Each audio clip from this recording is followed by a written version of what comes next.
Uma pesquisa revelou uma explosão no número de atos ligados à extrema-direita no Brasil depois das eleições de outubro do ano passado. Foram mais de 1.600 incidentes que, além de numerosos, passaram a ser mais violentos. Uma das responsáveis pelo aumento foi a onda de bloqueios de estradas por bolsonaristas radicais, inconformados com a vitória de Lula no segundo turno. A lista inclui ainda a tentativa de invasão da sede da Polícia Federal em Brasília em dezembro e os atentados de 8 de janeiro, considerados o ápice desse movimento. O atentado dos bolsonaristas golpistas se deu com a invasão e vandalismo no Congresso Nacional, nos prédios da Câmara e do Senado, e ainda a invasão e a depredação do Palácio do Planalto e do Supremo Tribunal Federal. A radicalização dos atos tem relação direta com a pandemia, quando discursos negacionistas ganharam força. A atuação de agentes públicos defendendo teorias da conspiração, como as relacionadas às urnas eletrônicas, também serviu de combustível para certos setores.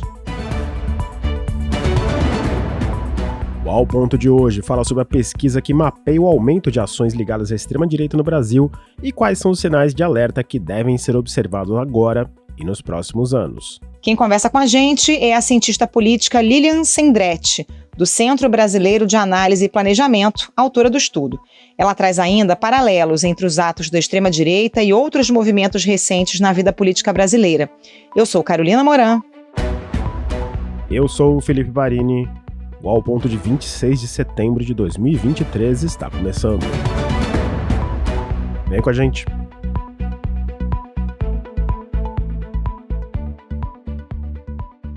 Lilian Sendretti, muito bem-vinda aqui ao Ponto, sua primeira participação aqui. Você contou um pouco para nossa colega Júlia Noia no Globo, no texto do Globo que foi publicado na segunda-feira, sobre a sua pesquisa relacionada aos atos de extrema-direita aqui no Brasil. Mas antes da gente avançar nos números, vamos só deixar um pouco claro aqui para o ouvinte, do que a gente está falando aqui, o que a gente está chamando de manifestações de extrema-direita. Elas vão desde uma passeata ou motociata até o extremo que a gente viu em Brasília no dia 8 de janeiro. Bem-vinda. Olá, Felipe. Olá, Carol. Muito obrigada pelo convite. É um prazer estar aqui com vocês. Em primeiro lugar, acho que é importante a gente separar, né, a forma de ação, então, uma passeata, um bloqueio, do conteúdo do protesto, né? É claro que isso vem junto, né? Toda forma de ação também mobiliza um conteúdo, mas quando eu classifiquei como extrema-direita, eu tive o cuidado, pelo menos, de não banalizar a direita, que é muito diversa entre si, e pensar no conteúdo dessa ação como um conteúdo antidemocrático, necessariamente, e anticonstitucional, tal como os autores que trabalham com as definições de extrema-direita, de far-right, mobilizam, né, como a extrema-direita, ela tem um problema com as regras do jogo da democracia constitucional liberal. Então, o que eu estou chamando de extrema-direita, nos dados que eu mostrei para vocês e a gente conversou, são protestos que, nas suas pautas, têm pautas contra o STF, contra o Congresso Nacional, contra as eleições, no caso, e mais específico, até as urnas eletrônicas, né, porque houve mudanças do discurso ao longo do tempo, por intervenção militar, e, nesse caso, talvez não seria antidemocrático no sentido lato, mas contra a vacina, né, então, seria negacionista em outro sentido, que não só em relação às instituições democráticas, mas, de certo modo, também porque é contra a legislação que começou a ser vigente em relação às diretrizes sanitárias, né. Então, seria essa ideia de extrema-direita. É claro que, como eu estou fazendo uma análise que junta o conteúdo do protesto com o repertório tático de ação, então as formas de ação, as passeatas, motociatas, bloqueios, acampamentos, invasões, boicotes táticos, como foram boicotes em hidrelétricas.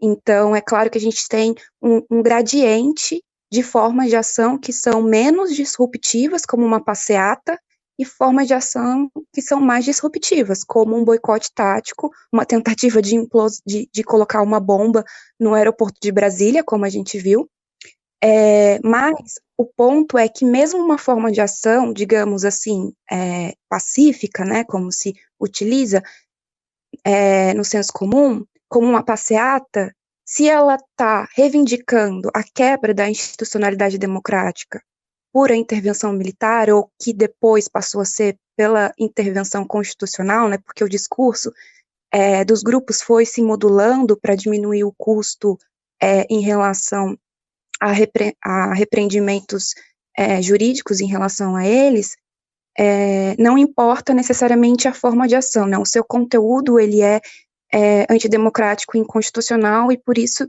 de extrema direita, né? A gente poderia ter de extrema esquerda também, mas a gente não tem nesse sentido, como a gente tem como um fenômeno dos últimos tempos no Brasil, pelo menos no mapeamento que eu fiz foi de 2018 a 8 de janeiro de 2023. Lilian, pegando aqui os números do estudo, entre 2018 e 2021 foram 1.548 manifestações da extrema-direita. De novembro de 22 até o 8 de janeiro desse ano, esse número saltou para 1.666 manifestações. O que explica esse aumento? É interessante você chamar a atenção para essa diferença, né? Porque isso demonstra como que desde um pouco antes da eleição, né, havia já uma campanha de boicote às eleições, se o candidato Bolsonaro não ganhasse, né? Isso em falas dele próprio, né? Em algum momento ele disse que se ele não ganhasse as eleições a gente ia ter um 6 de janeiro no Brasil. E é interessante que no dia da eleição, no dia 30 de outubro, no segundo turno, e no dia 31, ou seja, 2 dias depois, o finalzinho ali de outubro, a gente já tem 420 protestos. Eu estava aqui dando uma olhada no meu banco de dados, né, e eu fiquei retomando essas informações. Em apenas 2 dias, a gente tem essa quantidade alta de protestos, a maioria deles bloqueios, porque logo após as eleições os bloqueios começaram, e juntamente os acampamentos, um pouquinho depois, com o acampamento mais em novembro, mas a gente também teve episódio de violência política. A gente teve episódios de violência política com fatalidades, né? Eu me lembro agora de um caso, na noite do dia 30 de outubro, de um homem que foi baleado e morto numa festa de comemoração do candidato adversário, né? Do candidato que logrou vitória nas urnas, né? O candidato Lula. Dessa confusão ocorreu no bairro Nova Sintra, na região oeste de Belo Horizonte. Segundo a polícia, um homem identificado como Jean Silva, ele entrou em surto psicótico e saiu atirando em direção às pessoas. Primeiro atirou em direção a 2 mulheres e, na sequência, ele foi até uma garagem de uma casa onde as pessoas estavam ali comemorando a vitória do candidato à presidência, Lula, e aí também começou a atirar em direção a essas pessoas. Segundo testemunhas, ele atirou durante o momento em que esse rapaz de 28 anos cantava um jingle, gritava ali o nome do candidato, e 3 pessoas foram baleadas nessa garagem. Então, assim, isso demonstra a escalada de antagonismo, né? Que foi se fomentando ao longo do tempo. É claro que no pré-eleição e no pós-eleição, principalmente no pós-eleição, essa tampa da panela abriu, mas a gente teve pelo menos 4 anos de intenso discurso, de normalização, acho que é melhor chamar assim, de normalização de um discurso no qual o seu adversário é o seu inimigo a ser exterminado, né? Então, acho que esses discursos, eles também fomentam o radicalismo nesses termos. Tem um outro recorte muito interessante que eu queria citar aqui para o ouvinte, que é o por estado. Tem uma concentração de atos em estados populosos, São Paulo e Minas Gerais, mas também a gente vê uma movimentação muito grande na chamada fronteira agrícola Mato Grosso do Sul, especialmente na forma de bloqueios nas estradas, e também foram estados que deram grandes votações a Jair Bolsonaro, não só em 2022, mas também em 2018. O que eu posso te indicar são hipóteses. E essas hipóteses, claro, têm a ver com uma discussão prévia, uma análise dos dados. E, em primeiro lugar, eu acho que tem a ver com a densidade populacional, né? Não à toa, e a densidade também de articulação de redes pré-existente nesses lugares, não à toa São Paulo é o que desaponta como como o estado com o maior número de casos de protesto.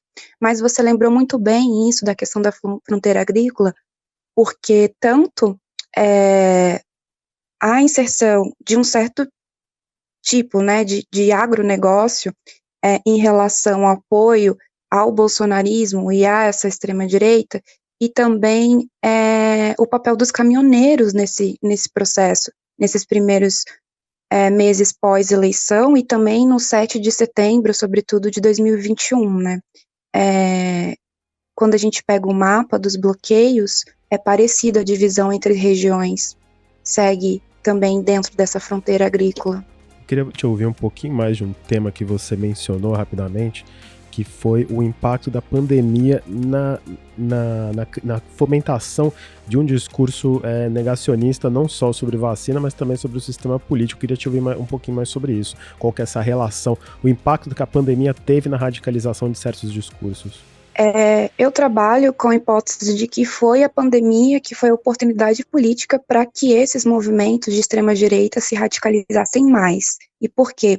Porque havia tanto uma circulação de repertórios extremistas e de teorias da conspiração globalmente circulando, como também havia um maior custo de impedimento para os protestos, né, porque havia as regras de a legislação estaduais e municipais, não a nível federal, como a gente bem sabe, bem lembra do contexto trágico que foi a pandemia no Brasil sob o governo Bolsonaro, mas essas legislações estaduais e municipais, elas impediam aglomerações públicas, né?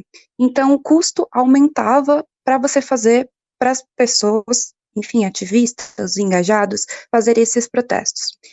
O que acontece, então, é que formas de ação mais disruptivas foram sendo empregadas, mesmo que com menor número de pessoas. Por exemplo, o primeiro caso, assim, que eu acho de repertório tático inaugural,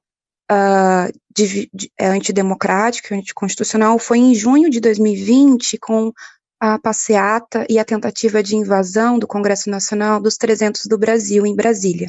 Tentativa também, uma simulação também de destruição do STF, com fogos de artifício, mas também em 2020, no começo da pandemia, no transcorrer da pandemia em 2020, a gente teve casos de invasão de hospitais, a gente teve casos de queimas de máscara. Em São Paulo, na frente da Lesp, um grupo de manifestantes foram até lá, se reuniram, tiraram suas máscaras, colocaram numa fogueira no meio da rua ou da calçada e queimaram.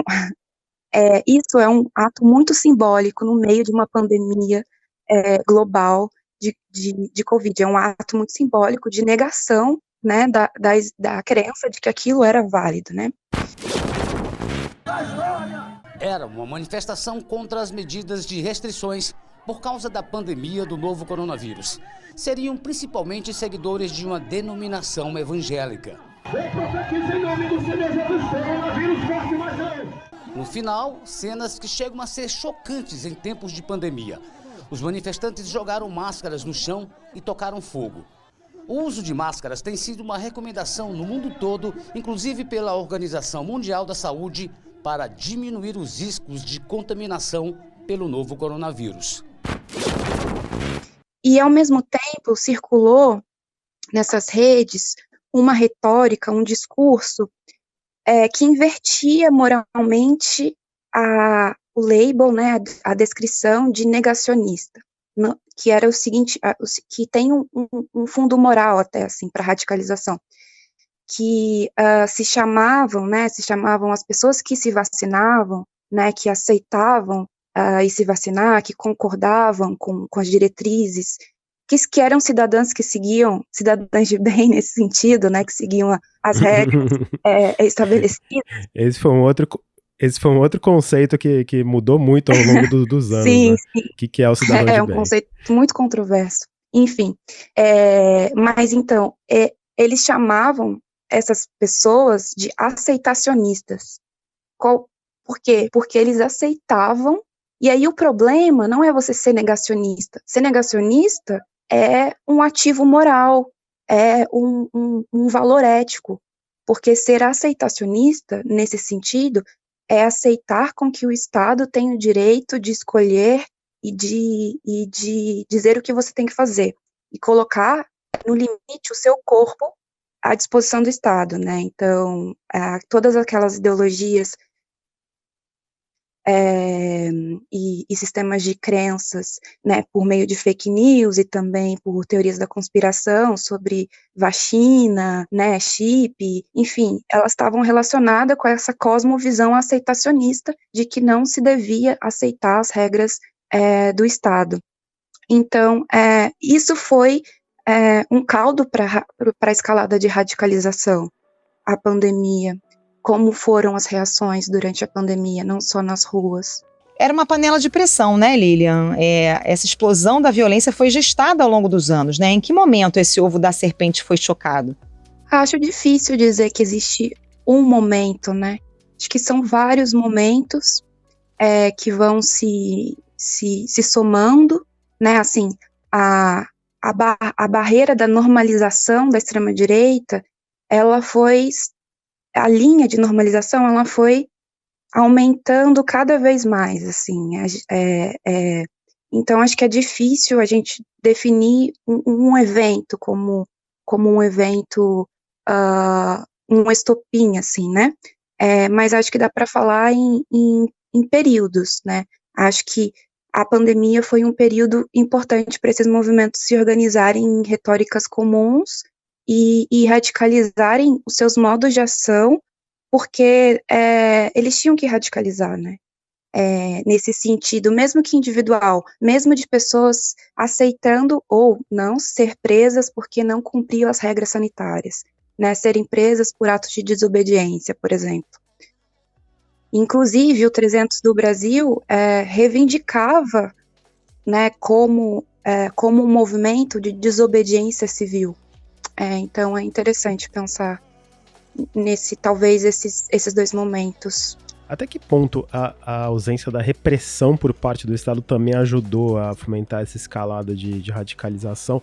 A gente não tem como não lembrar dos bloqueios nas estradas e das operações da Polícia Rodoviária Federal no dia da eleição, no dia 30, e os bloqueios que foram relativamente tolerados por algumas autoridades, e também teve aqueles atos do dia 12 de dezembro que não resultaram em punições imediatas e que, basicamente, os radicais eles tentaram invadir a sede da Polícia Federal em Brasília. Não só invadir a sede, como o plano de colocar artefatos, né, de bomba no aeroporto de Brasília estava associado a esse momento do 12 de dezembro, né? Então, foi um momento bem crítico. Mas o que você falou sobre o papel das forças de segurança, é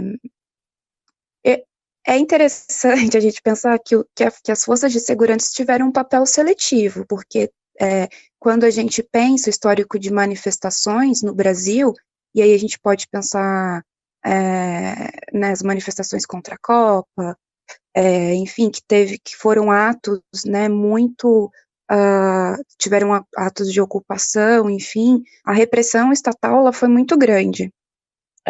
E por que não houve nesses outros casos, né, sobretudo esses que são explicitamente, né, digamos, num gradiente de violência, eles estariam mais perto, num mais alto nível, porque estariam relacionados à violência direta patrimonial e física, né?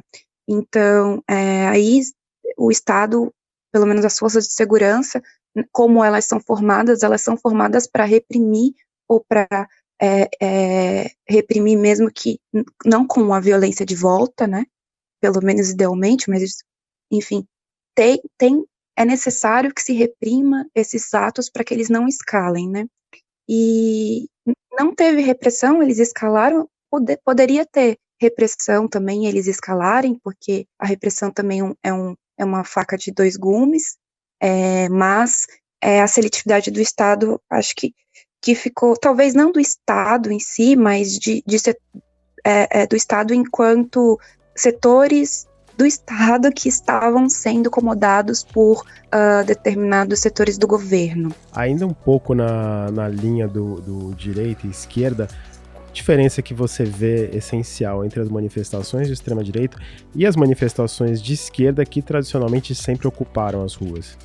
Eu acho que é uma pergunta muito importante, porque me permite voltar naquele ponto da diferença entre a forma de ação e o conteúdo da reivindicação daquele movimento ou daquele ator coletivo, né? Porque a gente pode ter formas de ação mais disruptivas, como até um bloqueio ou uma ocupação, que, né, causam mais disrupção da rotina social, porque toda forma de protesto é uma tentativa de causar uma disrupção da ordem social, mesmo que uma passeata, né, causa problemas de trânsito, dependendo das cidades, enfim.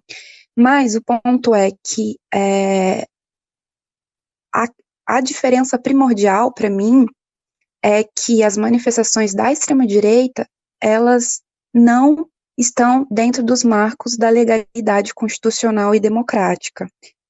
Por exemplo, a gente pode pensar formas táticas de ação mais disruptiva, como ocupação, que são realizadas por movimentos de esquerda. Mas essas formas de ocupação são estratégias de criar visibilidade para uma pauta que já está prevista na Constituição, por exemplo, como o uso social da propriedade, né? Então, assim, existe uma diferença em termos de legalidade, não de legalidade no sentido que a gente pensa repressão e ordem, sabe? Mas num sentido mais da moralidade política dessa ação. Tem uma coisa que a gente vê em outros países, os confrontos entre grupos de posições rivais em atos públicos, e que praticamente não acontece no Brasil. Tem alguma explicação para esse cenário? Isso não é um padrão, né? Quando eu falo dos confrontos entre grupos antagônicos de manifestantes, pensando essa série temporal que eu estou trabalhando de 2018 a 2023, não estou falando de 2013, que aí já é outro momento de confronto de grupos antagônicos. Mas sobre essa série temporal que eu estou trabalhando de 2018 a 2023, houveram alguns confrontos, né, sobretudo em relação a grupos de esquerdas que têm táticas mais autonomistas e antifascistas, mas tem uma opção, acredito, da esquerda, mesmo a esquerda mais autonomista, de não levar o confronto adiante com esses grupos. Uma escolha tática dos movimentos. Aí agora, explicar as razões disso, aí eu teria que pensar nos documentos, nas cartilhas desses movimentos, enfim, mas acredito que seja uma opção tática de não dar lenha para aumentar a fogueira, sabe?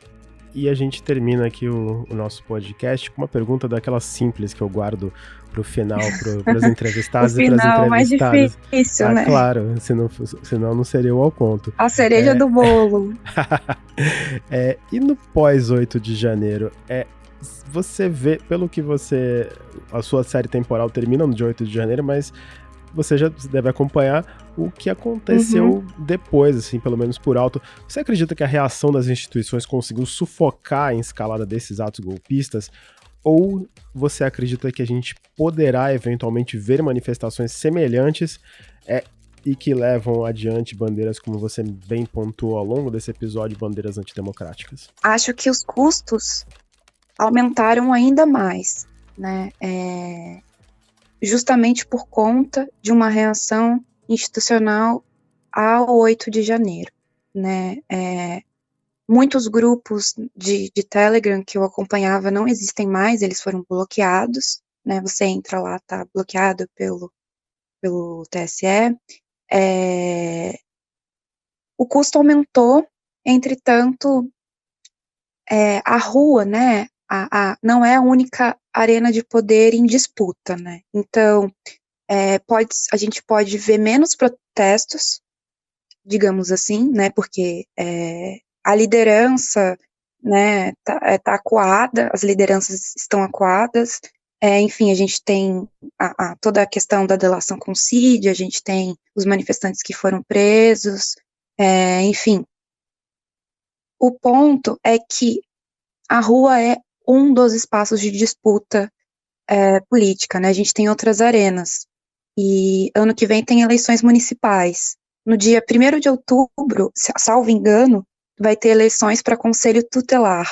A gente não liga muito para a eleição de conselho, por exemplo, em geral, mas é super importante, e tem grupos mais conservadores e mais ligados a igrejas evangélicas, porque também a extrema-direita é diversa, e nem, obviamente, também não é que seja evangélico que vai ser de extrema-direita, não é esse o ponto, por favor, mas há grupos que estão fazendo uma forte campanha para ocupar esses espaços institucionais. E agora eu acho que a bandeira principal é menos a intervenção antidemocrática do que o que se chama de ideologia de gênero. Acho que a tônica mudou para esses movimentos.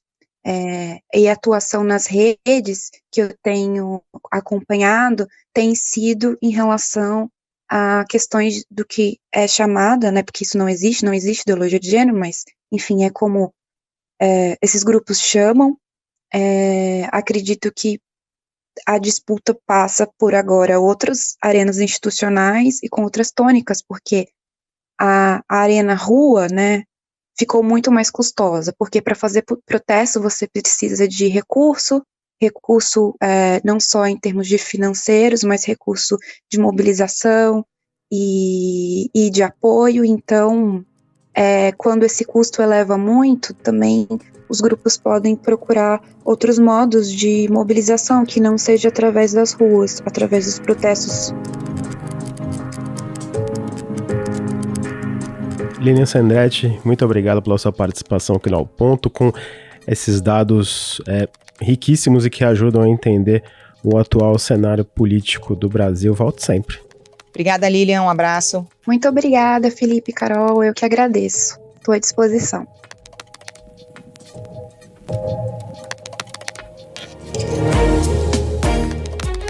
Esse foi o Ao Ponto de hoje, o podcast diário da redação do Globo.